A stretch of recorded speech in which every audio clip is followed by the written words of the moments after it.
My name's Brett Dunford and I run a Facebook page called Love Kills. We've been doing this for about 5 years. It's a sightseeing sort of, basically anyone that wants to visit our page and wants to get closer to Sid and Nancy.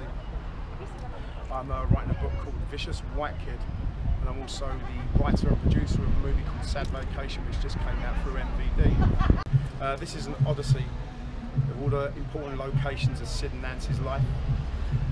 We're basically going to be going around all the important Pistols locations where all the stories were made and the legends were made.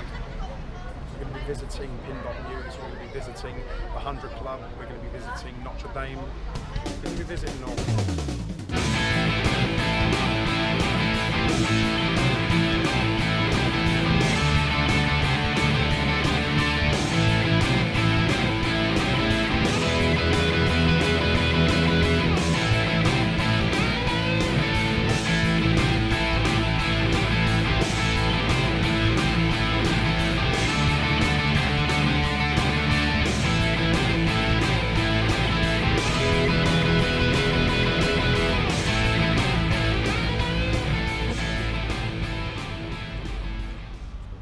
In August 1978, Sid Vicious formed a group with Glenn Matlock, the Sex Pistols, called the Vicious White Kids.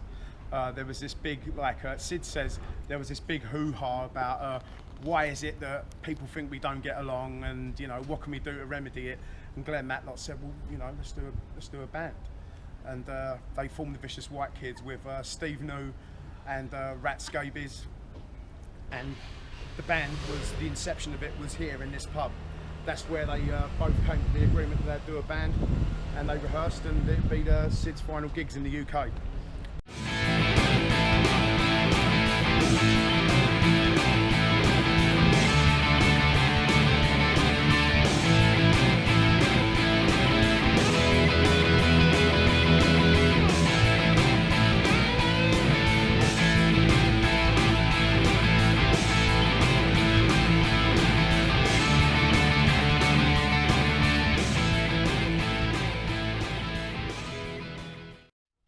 This is Pin Dot News. Sid Vicious and Nancy Spungen lived here from late August 1977 until summer 1978, when Sid left the UK to go to New York, and that was the end.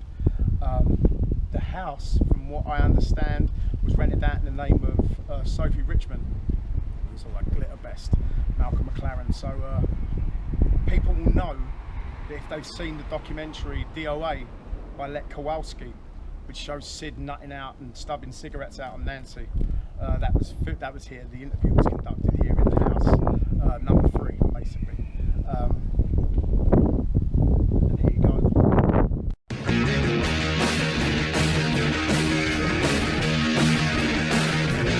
Look at there, here she comes.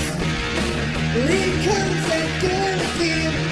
Only the demons since I don't know when. She don't notice me when I pass. Goes like the guys from out of the class. That can't stop me from thinking to myself. She's just like looking man, she's something else.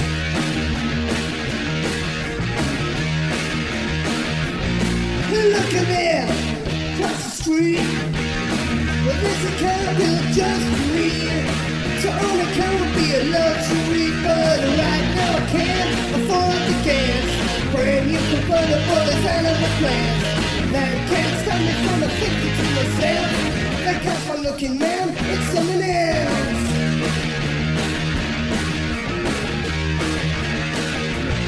Hey, look at that, wait and see. I work hard and set my door.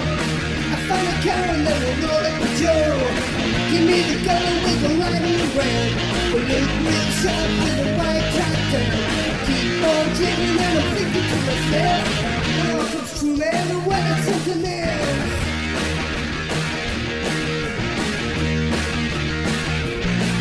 Look at that, it's all this. Never thought I'd do this before. But here I am and knocking on the door, and the car's at foot, and it's on mine. It's a 41 job, not a 59. Got that gun and I figure to myself, she's sure my looking she's something else.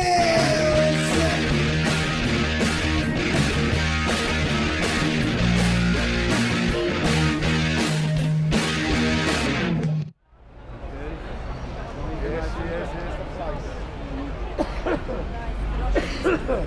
100 Club, Oxford Street. This is like one of the most important locations on the Pistols' itinerary from 70, well, all through 76. There was a semi-residential stint that they played here, and many things happened. One thing that did happen was that this was the very first place that Sid made his live debut with Suxy and the Banshees as drummer. At the same festival, he lobbed a pint glass, or allegedly lobbed a pint glass, catching a girl in the eye and semi-blinding her. This led to him going to Ashford Remand Centre for, well, it's debatable, but it's about a week. And yeah, this is like this is where the Sex Pistols cut their name. I'll let Johnny take over. Okay, thanks Brett. The Pistols started playing here in June 1976. Everything seemed to be going well. Ron Watts, who was the promoter, basically said, this new thing, we'll have it on, we'll have a punk festival.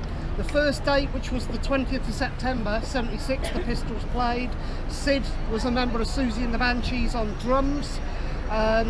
He basically didn't use cymbals. He was in trouble that night because he pulled a knife out to a girl called Ellie from a French band called the Stinky Toys, and he was dealt with. The following night was the Damned, and Sid didn't really like the Damned and decided he was goaded on to throw a pint glass at the Damned, namely Dave Vanian, because Dave Vanian and Sid Vicious were both up for the job of singers in the Damned, but Sid didn't turn up that day. He just couldn't be bothered to get out of bed, but Dave did. So Sid lobbed the pint glass and it hit the pillar in the centre. It shattered, hit a girl in the eye. It should be said also that throughout Sid's, the one gig that he did with Suxy, he played the drums with the sticks upside down because he thought in his head, yeah, if I hit it with the thickest stick. Just here, Dirty Harry's Soho. This was the Vortex Club back in 1977. It's now owned by Peter Stringfellow. But if you watch performance footage of the Slits performing at the Vortex, and they're interviewed out the back, you will see a guy come into frame and say, "Oh, where's my drink?" That was Sid. This is where they used to hang out back in the day, in there. Phil Lynott.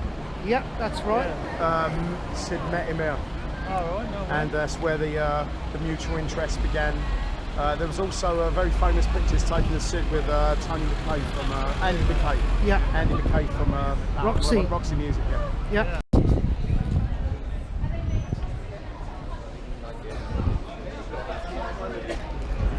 Okay, guys, this is the famous Club Louise, where when Nancy came to the UK, she went to the sex shop to talk to Malcolm McLaren. He wouldn't tell them where the Pistols were, but she followed him here. This was a lesbian club back then. The Pistols would come back for after-hours drinks. Suxy from the Banshees had basically found it, the Bromley contingent. And they all used to come here and have a late night drink because it was in their manor. So, guys, Club Louise. Yeah. Take your photos if you wish. This is.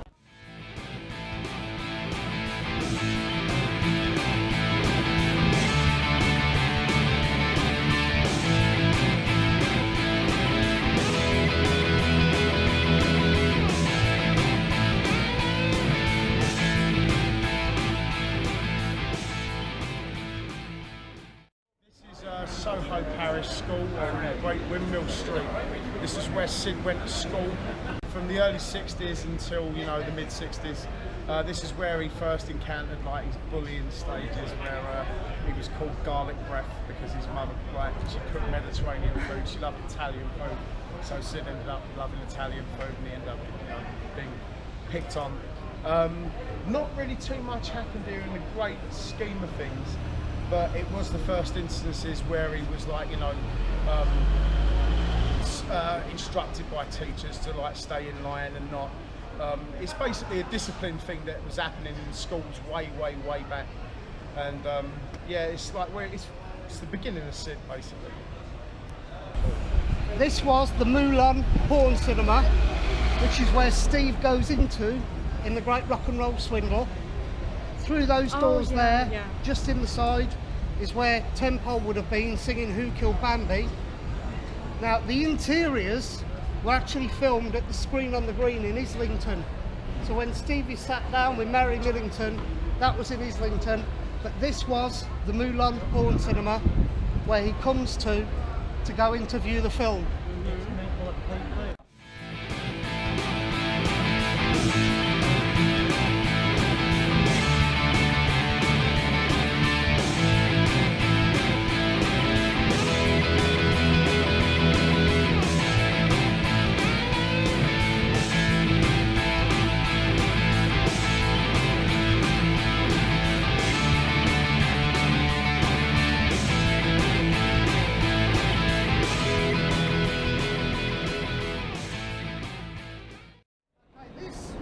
Is the Notre Dame Hall. Sid's first ever public performance with the Pistols wasn't here, but it was a private performance for NBC television. This is where the Pistols came in and straight down into the hall. The hall is unchanged since 1976, so it still looks the same. The NBC film crew came here and then went to Denmark Street to film the Pistols. So this is Sid's first ever outing on stage as a Sex Pistol, right here. Right. Pistols and I have a will. This is the Cambridge pub. This was a favourite watering hole of the Sex Pistols and Sid Vicious.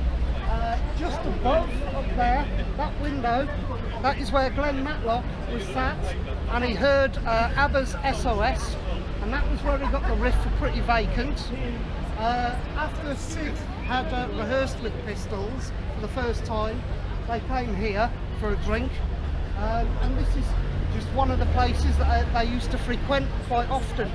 But the place we're going to now, which is directly there, which Mr. Dunford will tell you about, Sid's favourite pub.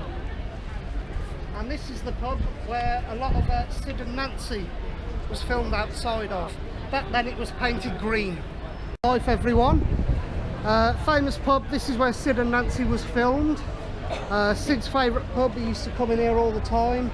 And the great thing about this pub is you never know who you're going to meet inside.